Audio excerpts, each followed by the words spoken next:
Satu hari Imam Hasan Al-Basri pernah didatangi oleh 3 orang lelaki. Datang lelaki pertama, "Wahai Imam, aku ni kahwin lama dah tapi tak ada anak." Apa kata Imam? "Balik, banyakkan istighfar." Datang lelaki kedua, "Wahai Imam, aku ni meniaga tapi selalu rugi." Balik dan banyakkan istighfar. Lelaki ketiga datang, "Wahai Imam, aku ni ada macam kebun-kebun aku buat tapi susah betul tak subur, macam mana nak buat?" Imam Hasan Al-Basri kata, "Balik, banyakkan istighfar." Isteri pada Imam Hasan Al-Basri ada dekat situ dan dia dengar jawapan suami dia.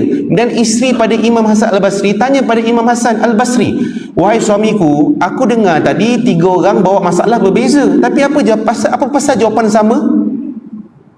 Dan kata Imam Hasan Al-Basri, "Sesungguhnya jawapan aku itu adalah jawapan daripada Allah dalam Al-Quran, pesanan Allah pada Nabi Nuh untuk sampaikan pada umatnya.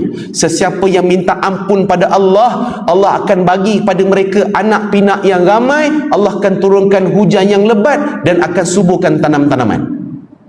Maknanya istighfar ni dia boleh memurahkan rezeki, menyelesaikan masalah, dan juga boleh untuk kita jumpa jalan keluar bagi ujian-ujian dalam hidup kita.